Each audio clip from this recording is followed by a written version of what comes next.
Hello കൂട്ടുകാരെ, നമ്മളിന്നിവിടെ കുറച്ച് കൂവപ്പൊടി ഉണ്ടാക്കിയെടുക്കാൻ നോക്കുവാണ്. ആദ്യമായിട്ട് ചെയ്യുന്നതാണ്.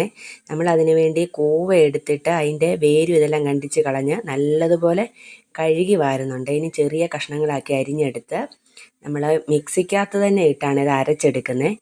അരച്ചെടുത്ത് കഴിഞ്ഞ് വലിയൊരു പാത്രത്തിലോട്ട് കുറച്ച് വെള്ളം എടുത്ത് അതിൻ്റെ മണ്ടയിലായിട്ട് നമ്മളൊരു തോർത്ത് വിരിച്ചിട്ട് അതിലോട്ട് കുറേശ്ശെ കുറേശ്ശെ വാരിയെടുത്ത് നല്ലതുപോലെ അത് നമ്മൾ അതിനകത്ത് ഇതാക്കി കൊടുക്കുന്നുണ്ട്. എങ്ങനെ കൈയും കൊണ്ടിട്ട് നല്ലതുപോലെ ഞെരടി ഞെരടി കൊടുക്കുമ്പോൾ അതിൻ്റെ നൂറ് ഈ വെള്ളത്തിൽ അടിഞ്ഞ് കിട്ടും. നമ്മൾ എന്നിട്ട് ആ വെള്ളം എടുത്ത് നല്ലൊരു പാത്രത്തിനകത്തെടുത്ത് അടച്ചു വെക്കുവേ.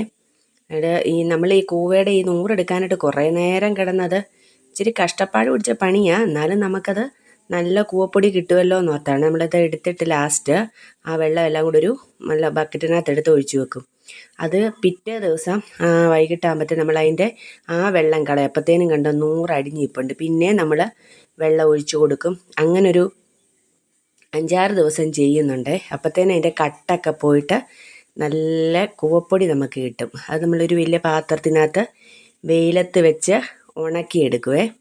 ഉണക്കിയെടുക്കുമ്പം നമുക്ക് നല്ല കൂവപ്പൊടി കിട്ടും. ഉണ്ട് ഇപ്പം മൂന്നാമതൊക്കെ വെള്ളം ഒഴിക്കുമ്പോഴത്തേനും പിന്നെ അതിൻ്റെ ആ വെള്ളം ഒഴിക്കുന്ന അങ്ങ് തെളിഞ്ഞു വരും. ആദ്യമേ ഉള്ളു ശരിക്കും പറഞ്ഞാൽ ഇച്ചിരി കലക്കലായിട്ട് വരുന്നത്.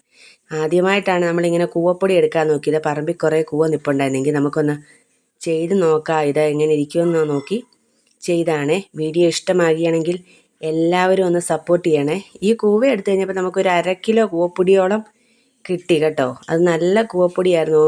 നമ്മൾ തന്നെ എടുക്കുമ്പോൾ ഒട്ടും മായം ഒന്നും ചേർക്കാത്ത കൂവപ്പൊടിയാണല്ലോ കിട്ടുന്നത്.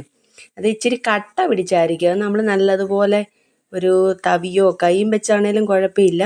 ആദ്യമേ ഇത് നമ്മൾ ഉണക്കാൻ വെക്കുന്നതിന് മുന്നേ ഉള്ളതാണ് ഇതിങ്ങനെ. അതെടുക്കുമ്പോൾ നല്ല ഒരു പ്രത്യേക ഒരു ഫീലാണ് നമുക്ക് തോന്നുന്നത്. ഭയങ്കര തണുപ്പൊക്കെ ആയിട്ട് കിട്ടും.